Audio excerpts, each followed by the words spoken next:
Everybody, welcome back to our channel. ఈరోజు వీడియోలో మన డైలీ లైఫ్లో మనం ఎక్కువగా యూజ్ చేసే సెంటెన్సెస్ని ఇంగ్లీష్లో ఏ విధంగా చెప్పాలో ఈ వీడియోలో తెలుసుకుందాం. ముందుగా నా వీడియో కనుక మీకు నచ్చినట్లయితే లైక్ చేయండి, షేర్ చేయండి, అలాగే సబ్స్క్రైబ్ చేయడం మాత్రం మర్చిపోవద్దు. Okay, let's go to the topic. First one, జనరల్గా ఇలా అంటూ ఉంటారు కదా, నేను ఇప్పటి వరకు అతనితో మాట్లాడలేదు, లేదా నేను ఇప్పటి వరకు ఆ సినిమా చూడలేదు, లేదా నేను ఇప్పటి వరకు ఆ ప్లేస్కి వెళ్ళలేదు, ఇలా చెప్తూ ఉంటారు కదా. అంటే ఇలాంటి సెంటెన్సెస్ని మనం ఇంగ్లీష్లో ఎలా చెప్పాలో మరికొన్ని ఎగ్జాంపుల్ సెంటెన్సెస్ ద్వారా తెలుసుకుందాం.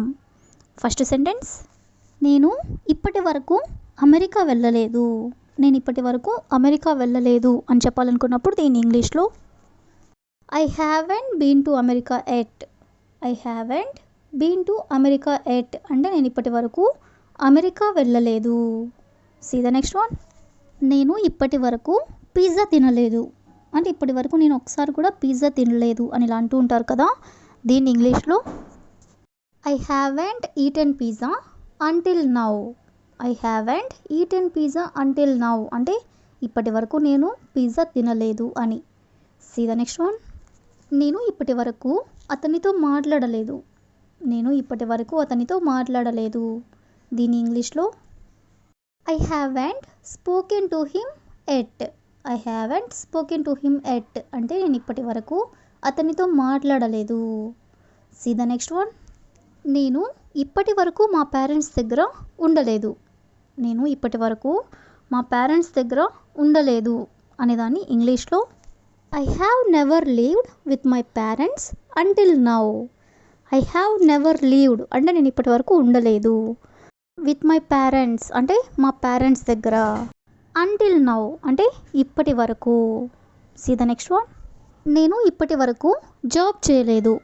ఇప్పటి వరకు నేను జాబ్ చేయలేదు అని చెప్పాలనుకున్నప్పుడు దీన్ని ఇంగ్లీష్లో I haven't worked A job at. I haven't worked A job at అంటే నేను ఇప్పటి వరకు జాబ్ చేయలేదు అని. సీ ద నెక్స్ట్ వన్, అతను ఇప్పటి వరకు మా ఇంటికి రాలేదు. అతను ఇప్పటి వరకు మా ఇంటికి రాలేదు అనేదాన్ని he has not come to our house at.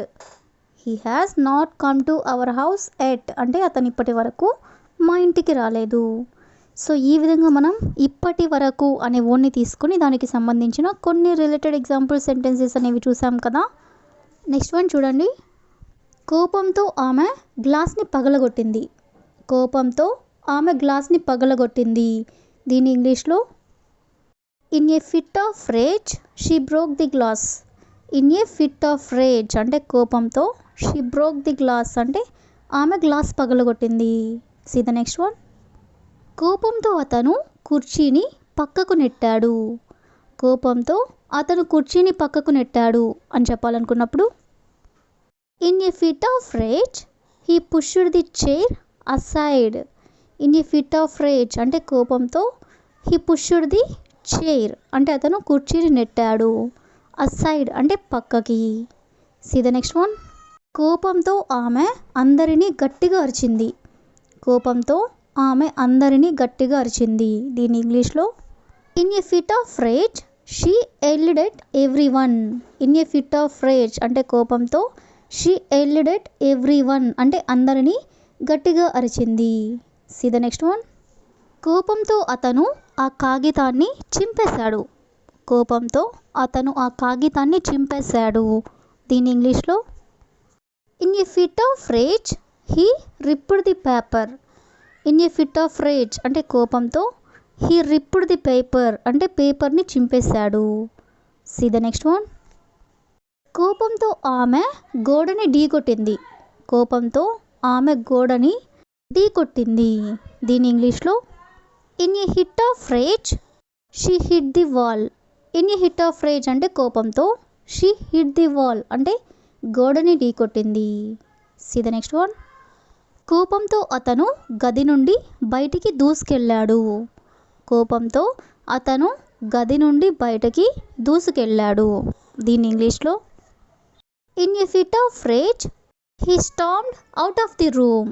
In a fit of rage అంటే కోపంతో, he stamped out of the room అంటే అతను గదిలో నుండి బయటకి దూసుకెళ్ళాడు అని. See the next one. కోపంతో ఆమె పుస్తకాన్ని విసిరేసింది. కోపంతో ఆమె పుస్తకాన్ని విసిరేసింది. దీని ఇంగ్లీష్లో in a fit of rage she threw the book away. In a fit of rage అంటే కోపంతో, she threw the book away అంటే పుస్తకాన్ని విసిరేసింది. సో ఈ విధంగా మనం కోపంతో అనే వర్డ్ని కూడా తీసుకొని దానికి సంబంధించిన కొన్ని రిలేటెడ్ ఎగ్జాంపుల్ సెంటెన్సెస్ అనేవి చూసాం కదా. నెక్స్ట్ వన్ చూడండి. ఆమె ధనవంతురాలు కావాలని రాసిపెట్టి ఉంది. ఆమె ధనవంతురాలు కావాలని రాసిపెట్టి ఉంది.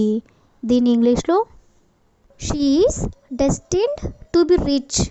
She is destined to be rich అంటే ఆమె ధనవంతురాలు కావాలని రాసిపెట్టి ఉంది. See the next one. అతను ప్రసిద్ధి చెందాలని రాసిపెట్టి ఉంది. అతను ప్రసిద్ధి చెందాలని రాసిపెట్టి ఉంది అని చెప్పాలనుకున్నప్పుడు దీని ఇంగ్లీష్లో he is destined to B famous. He is destined to B famous అంటే అతను ఫేమస్ అవ్వాలని రాసిపెట్టి ఉంది, అంటే ప్రసిద్ధి చెందాలని రాసిపెట్టి ఉంది. See the next one. వాళ్ళు కలిసి ఉండాలని రాసిపెట్టుంది. వాళ్ళు కలిసి ఉండాలని రాసిపెట్టుంది అని అంటుంటారు కదా. దీని ఇంగ్లీష్లో they are destined to be together. They are destined to be together అంటే వాళ్ళు కలిసి ఉండాలని రాసిపెట్టి ఉంది. See the next one. ఈ ఉద్యోగం తాత్కాలికమని రాసిపెట్టి ఉంది.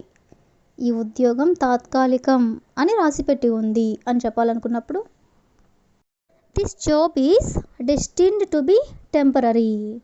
This job is destined to be temporary. Temporary అంటే తాత్కాలికం, డెస్టిన్డ్ అంటే రాసిపెట్టి ఉంది. See the next one. ఆ రహస్యం బయటపడాలని రాసిపెట్టి ఉంది. ఆ రహస్యం బయటపడాలని రాసిపెట్టి ఉంది. దీని ఇంగ్లీష్లో the secret is destined to be revealed. The secret is destined to be revealed అంటే రహస్యం బయటపడాలని రాసిపెట్టి ఉంది. See the next one. ఆ సినిమా హిట్ అవ్వాలని రాసిపెట్టి ఉంది. ఆ సినిమా హిట్ అవ్వాలని రాసిపెట్టి ఉంది. దీని ఇంగ్లీష్లో that movie is destined to B A hit. That movie is destined to B A hit అంటే ఆ సినిమా హిట్ అవ్వాలని రాసిపెట్టి ఉంది. సో ఈ విధంగా మనం రాసిపెట్టి ఉంది అనే వర్డ్ని కూడా తీసుకొని దానికి సంబంధించిన కొన్ని రిలేటెడ్ ఎగ్జాంపుల్ సెంటెన్సెస్ అనేవి చూసాం కదా. So that's all for today. I hope you all like this video. Thank you for watching.